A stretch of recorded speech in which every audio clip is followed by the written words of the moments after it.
Sorry for bursting in like this, but there's a very attractive man in reception, and he says he's here to fix the coffee machine. Well, and? It's not broken. It works perfectly well, and we still have plenty of paper cups, stirrers, white and brown sugar, coffee, and even 2 types of tea. Well, so then tell him that we don't need anything and that the machine works just fine. But he's here now, and he's very attractive, and I thought perhaps we could have him check the machine just in case. I see. Well, perhaps we could spice up the day a bit. Let him in. Certainly. Thanks.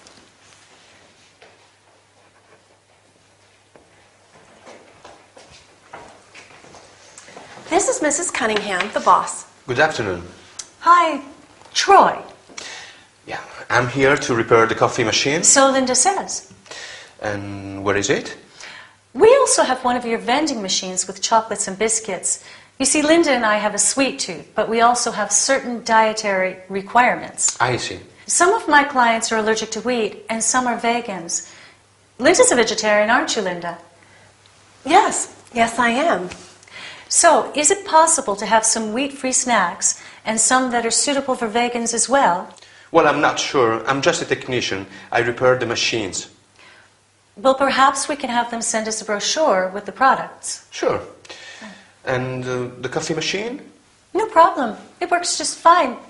But perhaps there is a small problem with the hot chocolate. It tends to be a bit watery. Is there any way to make it creamier? Let's have a look. Linda, why don't you show Troy where the machine is? Of course, Mrs. Cunningham.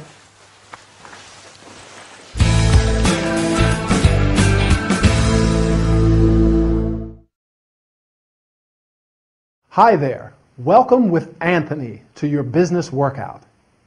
Ready for a training session? Or do you need a break instead? Today, we're taking a look at some vocabulary regarding coffee breaks at work. So let's get started. Many companies have a coffee machine. Do you have a coffee machine where you work?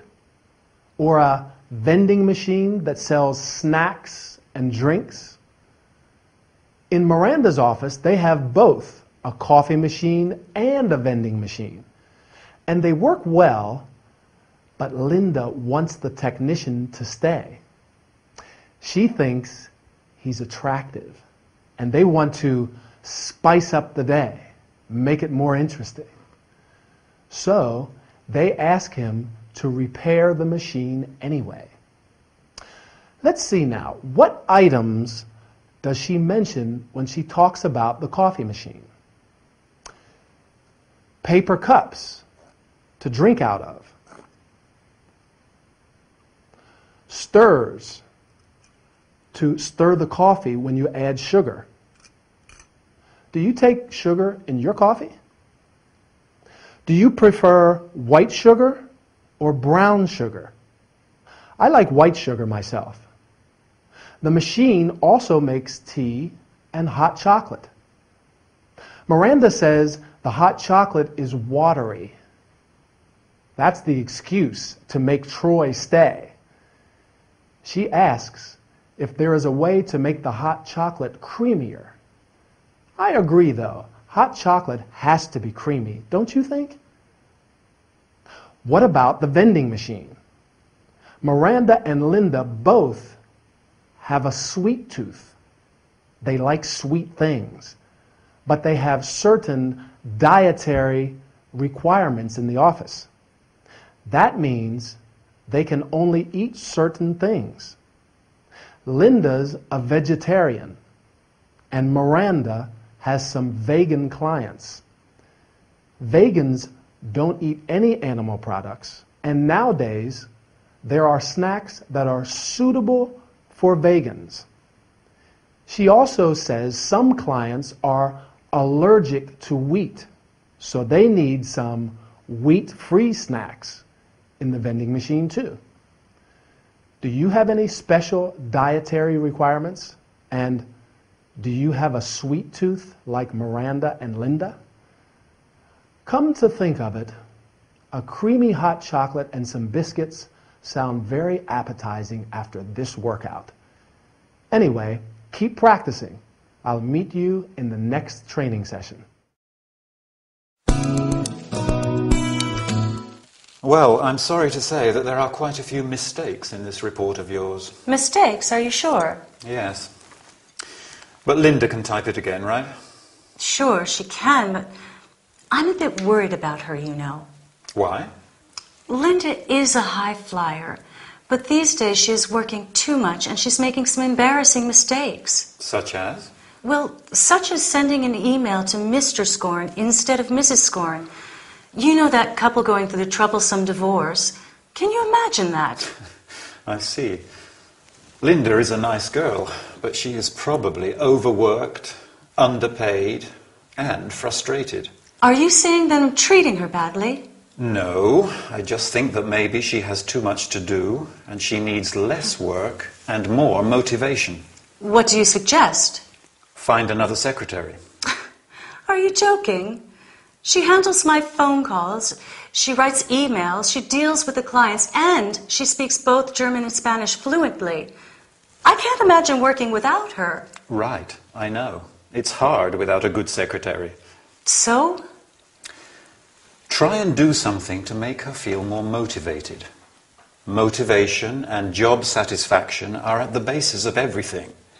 For instance, give her something different to do and ask for her opinion from time to time. A pay rise is also a good idea. Well, sure. A pay rise is always a nice way to get what you want from an employee.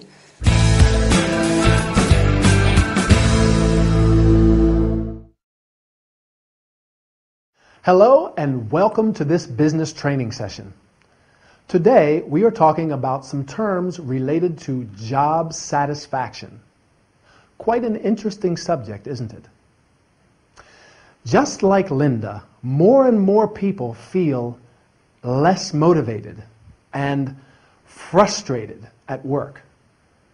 As you can see, Linda is not satisfied with her job. When we talk about job satisfaction, we mean the feeling of happiness and success a worker gets from his job. Job satisfaction is also related to motivation. People are motivated when they have an interest or ambition that makes them want to succeed.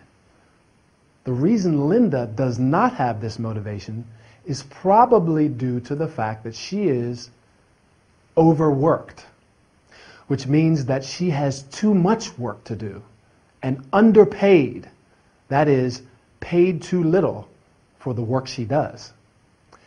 She is probably also frustrated. You feel frustrated when you are angry and depressed because you cannot get what you want. To solve these problems, Al says that you can do a number of things, including ask for a pay raise, which is an increase in the fixed amount of money you receive for your job. What about you? Do you feel that you have a satisfying job, or do you feel frustrated and not sufficiently motivated? Linda is a high flyer. A high flyer is a person who has a lot of ability and a strong desire to be successful. And because of this, people expect them to do a lot. Miranda says that Linda is snowed under with work. To be snowed under with something means to have so much work that you have problems doing it all. I'm afraid these are quite common problems for most working people, right? Linda can do some things well and some others badly. Well and badly are both adverbs of manner. An adverb of manner tells you how something happens or how we do something. Some other examples of adverbs of manner are quickly, terribly, fast, happily, come quickly, oh, I'm terribly sorry. Anyway, I'm terribly sorry that our time is up, so I will quickly say goodbye. See you next time for another workout.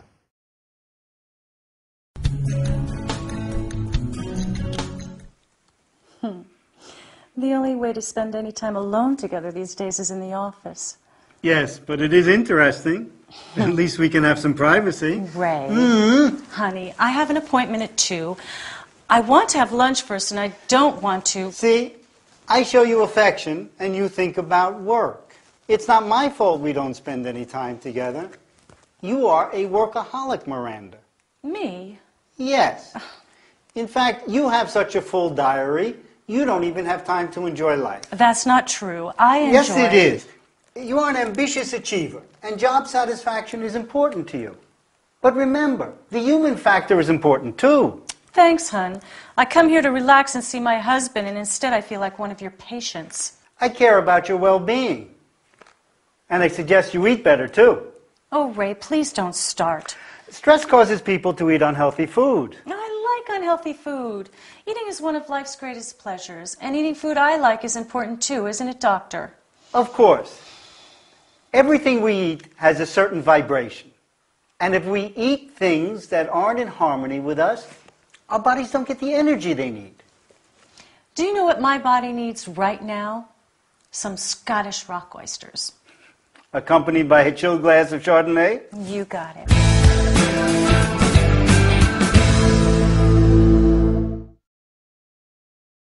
Hello again. Time for our workout. We all know that our diet is very important, but I have to agree with Miranda. Eating is one of life's greatest pleasures, so we have to enjoy it too. Now to our health and body care session. Ray is a doctor, and he knows the benefits of a healthy diet and eating healthy food. That is food that's good for you and also gives you the energy you need for your busy lifestyle. Stress causes people to eat unhealthy food. So although it may be food we like and it lifts our morale, makes us feel good and relaxed, it can also have negative effects. Not only on our physical well-being, because it's not good for us, but it can have negative psychological effects as well. How many of us eat our favorite food like chips or cake and then feel guilty because we know it's bad for us and we shouldn't eat it, but we eat it anyway? I, for one, love fish and chips, but I know fried food is unhealthy.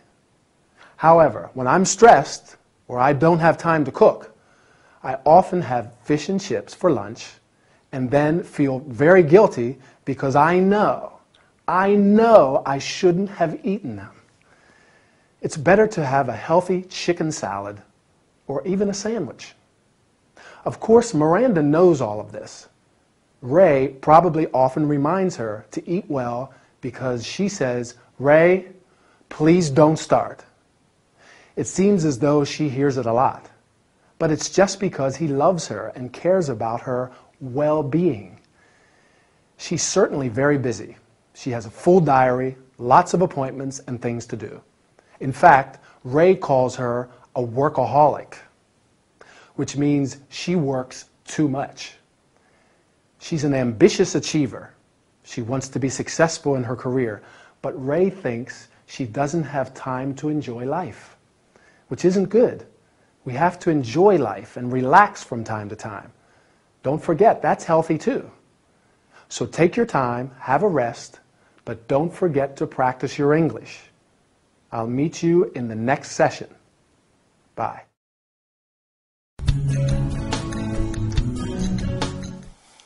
So, Linda, how do you feel? Not very well, actually. I'm under a lot of stress at the moment, and I'm always tired. But I can't sleep at night, so I'm even more tired the next day, and it's causing some problems at work. What kind of problems? I make a lot of silly mistakes. I do things like forget to call clients or wash the keyboard. It drives my boss crazy. Wash the keyboard? Yes, I know. I can't believe it myself. You're obviously a little absent-minded at the moment, Linda. A little. Is anything in particular worrying you, or is it just stress? Stress, I think. But now I'm also worried about my job, and that does not help me sleep at night either. What can you tell me about your health? I'm basically healthy. I get sick, but just a cold or the flu. And what can you tell me about your lifestyle? It's basically healthy too. Do you smoke? No, I don't. Drink? No thanks. No. Do you drink? Oh, no. Yes, well, not much. I have a few glasses of wine if I go out for dinner. Do you, or does anyone in your family have a history of alcohol abuse? No, why? Do you think I drink too much? Absolutely not. I don't even know how much you drink. Besides, I like drinking wine myself. It's just one of the questions I ask all my patients, nothing personal. Right. Do you mind if I ask you a few more questions? No. Sorry. I'm sorry. I'm usually a calm, easygoing person. I'm not always so edgy. Please go on. Do you practice any sports? I like going jogging in the morning, but I hate waking up early, so I rarely go. You mentioned your boss. What can you tell me about him? Her. She's a woman. We have quite a good rapport. I enjoy working for her.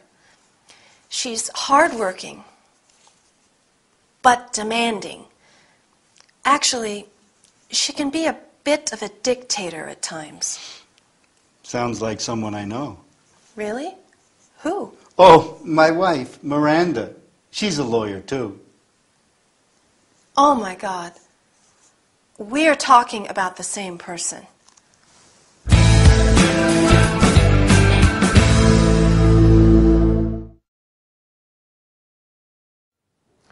Hi everybody, and welcome to this session of Health and Body Care. Today we're going to talk about stress and lifestyle. Taking care of your health and body means having a healthy lifestyle. Stress is one of the principal causes of health problems and sickness. When people are under stress, like Linda, they become edgy, which means nervous and irritable, and absent-minded. Linda, for example, has trouble sleeping, so she's tired and makes mistakes at work. She forgets to do important things, or does silly things like wash the keyboard of her computer. Do you get edgy and make mistakes like Linda when you're under a lot of stress? I know I do. Well, having a healthy lifestyle is also important to combat the more serious side effects of stress, like sickness, illness, depression, or alcohol abuse, which is when people drink too much to calm their nerves and anxiety. Luckily, Linda has quite a healthy lifestyle. She doesn't smoke, she doesn't drink. Well, a bit of wine with dinner is okay. She likes going jogging. The only problem is that she hates waking up early. Me too. That's why I go to the gym in the evening. What about you? Do you exercise regularly? It's very important if we don't want to get sick or ill. I notice that when I exercise regularly, I feel much better and I hardly ever get the flu. Sometimes I get a cold, but I just take lots of vitamins and sleep. That's also very important, getting enough sleep. Another important aspect to consider for a healthy lifestyle is your work environment. Do you have a good rapport with your colleagues and your boss? Linda has a good rapport with her boss. She enjoys working for her. She says she's hardworking but demanding. Is your boss very demanding, or are you demanding at work? Can you remember 2 adjectives Linda uses to describe herself? She says she's usually a calm, easygoing person. Easygoing, that means you are relaxed and tolerant. Are you easygoing or demanding? It's probably good to be a bit of both and not too much of either. Take care. See you again soon for another training session. Bye.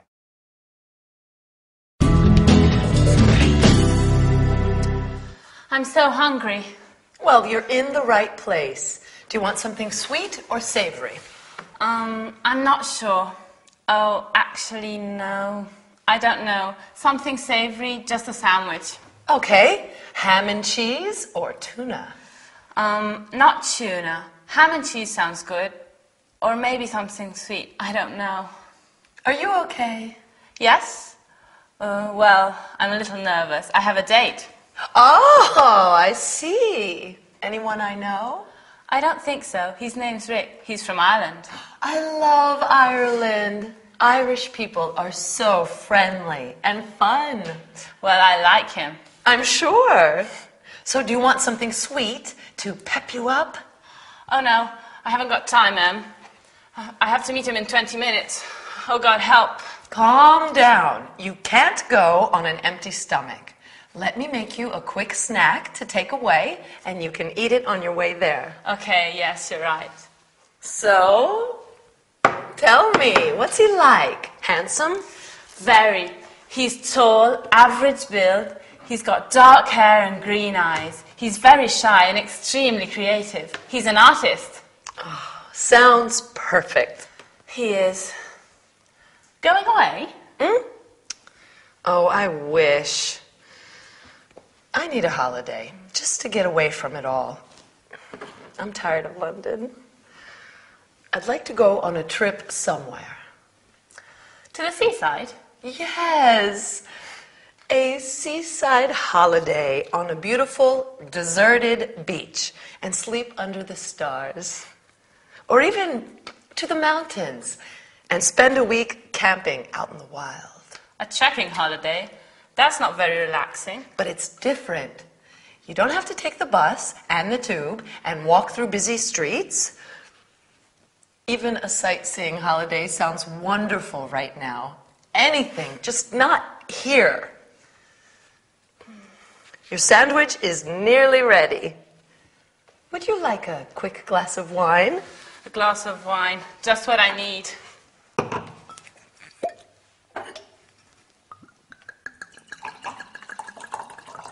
A toast to your date. And to your holiday. Cheers. Cheers.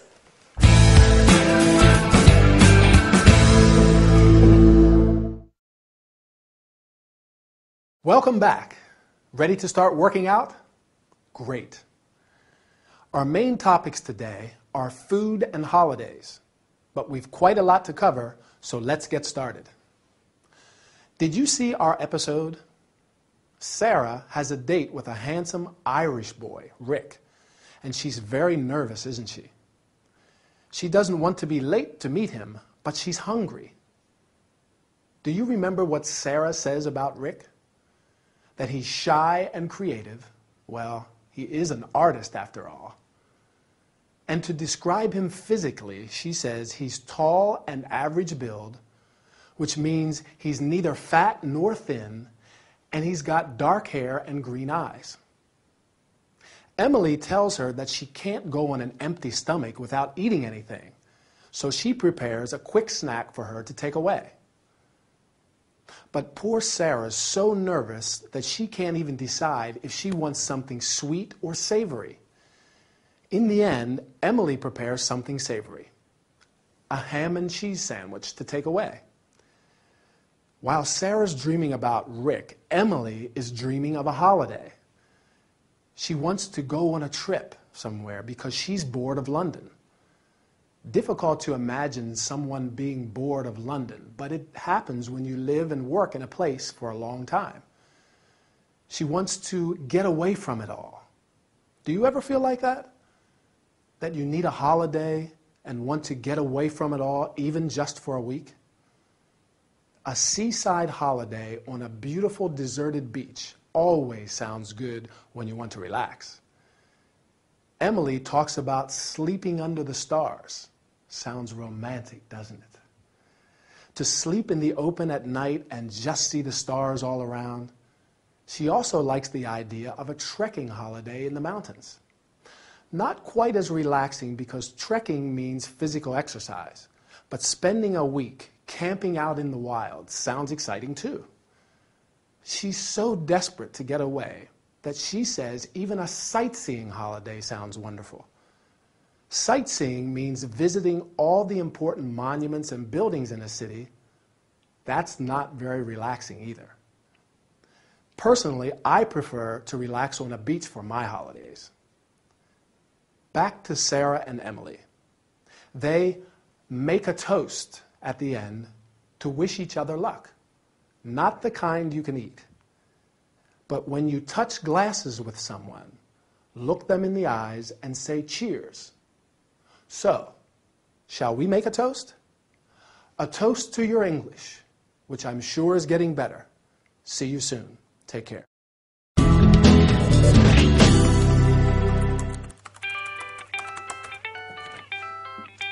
Lucille, how are you? I'm fine. A bit tired, maybe. This week we have a lot of work to do. You're right. I am overworked. And I need a break. Well, let me think about it. Thanks for calling. Bye.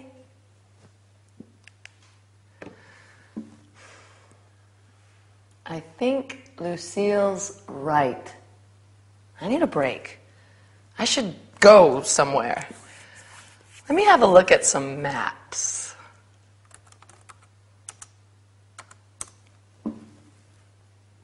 Russia. India. China. Japan. Don't know. Australia could be a good travel destination. I can book a flight right now.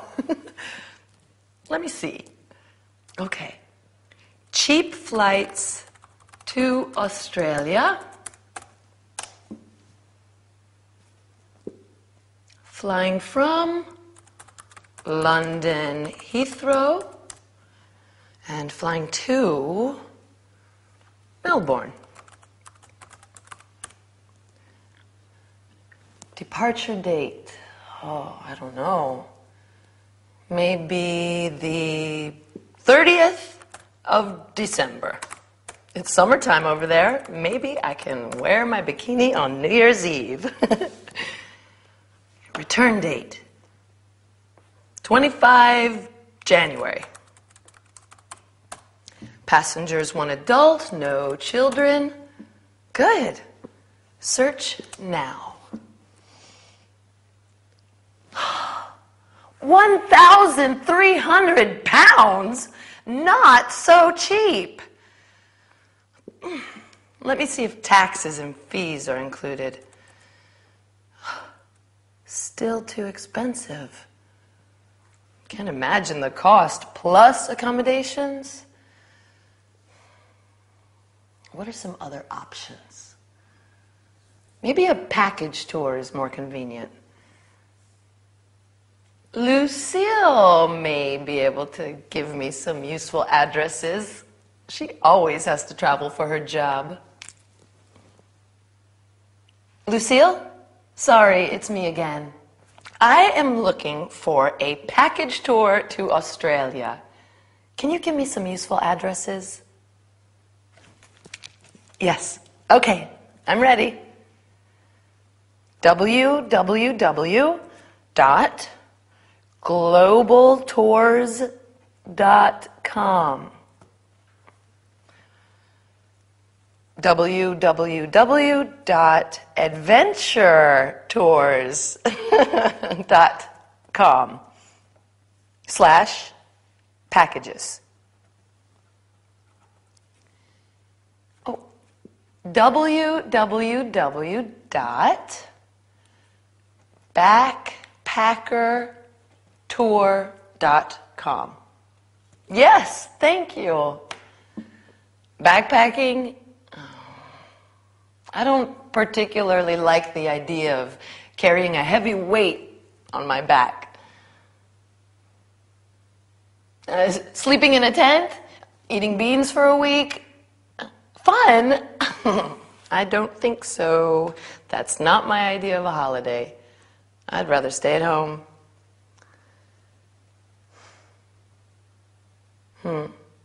Well, thank you anyway, Lucille.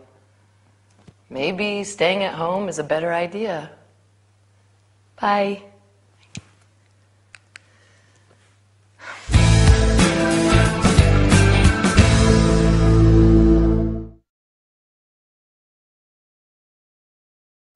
Hi, and welcome to our travel and entertainment session. Today, we're going to talk about booking flights, organizing holidays, and how to find good travel options on the internet. Just like most of us, Emily is overworked, which means that she has too much work to do and needs a break. That is a short period of rest. First, you have to decide on your travel destination. Then, just like Emily, you can search the internet for cheap or low-cost flights. When searching the internet, you can either type in what you are looking for or use a specific internet address. When it's a www. Internet address, you say www.globaltours.com or www.adventuretours.com/packages, for example. After opening a web page, you must insert the information required. You have to specify where you are flying from, where you want to depart from, and where you are flying to, your destination. You must also indicate your departure and return dates. That is, when you want to leave and when you want to come back. Finally, you have to specify the number of passengers, how many of you want to go, and how many of you are adults and how many are children. When you click on the search button, you see the available flights and what the flight fares are. That is, the money you have to pay for the flight. It is a good idea to check if the taxes and fees are included. That is, extra money that you pay for rights and services. Emily thinks that the flight is too expensive because she knows that she has to find accommodation too. Accommodation means a place to stay, such as a hotel, a hostel, a bed and breakfast. Instead of organizing everything by yourself, you may consider a package tour or holiday tour. This is a holiday or tour where the travel, the accommodation, and sometimes the meals are all included in the price and you pay before you go. One option is a backpacking tour, which means going on a long-distance trip, carrying your clothes, food, etc. in a backpack. This is obviously for young and adventurous people, and Emily does not seem particularly interested. Well, to tell you the truth, I do not feel particularly attracted by the idea of carrying a heavy backpack all the time. But my friend says that it is an unforgettable experience. What do you think? Well, our time is over. Keep practicing your English, and I'll meet you in the next training session. See you soon.